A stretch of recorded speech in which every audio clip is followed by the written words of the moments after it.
Groover has told me that he feels very honored to be in this first segment of ProTeam tutorials, so he asked me to do this little animation.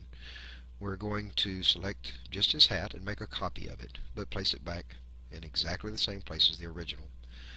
Then step down through the hierarchy, and we're going to move his arm,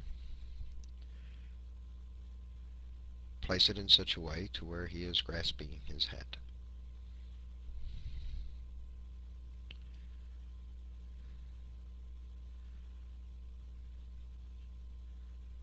Just doing a few quick manipulations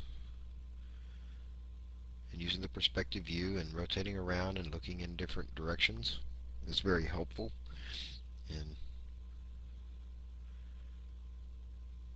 placing his hand exactly where we want it, or real close.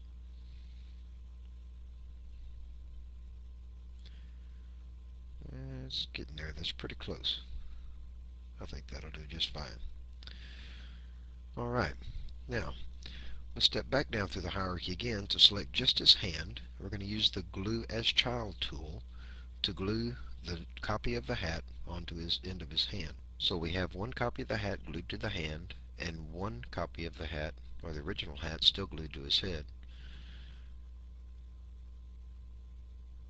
Now we'll go to frame 24 and manipulate his arm, rotate the different joints of the arm again to move his arm out away from his head. And of course you notice the second hat comes along as it should. Just using some simple rotations again.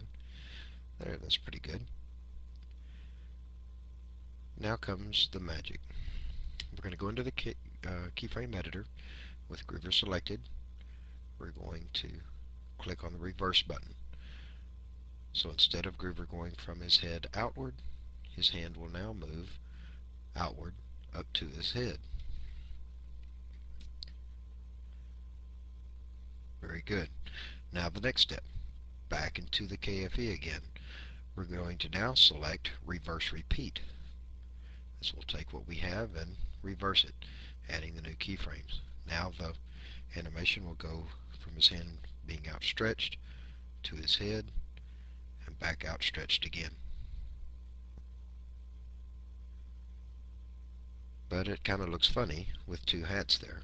So this is where the illusion shall come in. What we'll do now is right-clicking on the arrow icon brings up the Object Information panel, and then clicking on Render Options, we're able to select just the new hat, and at frame 0 select it as invisible. Then at frame 24 clear the invisible check box in order to make it visible again. Then let's move through the hierarchy and select his original hat, the one on top of his head. Then advancing to frame 24, we will set it to be invisible from that point onward through the end of the animation. So let's rewind it, play it back, and I shall give you all Groover's message, which is, welcome, TrueSpace users, to ProTeam.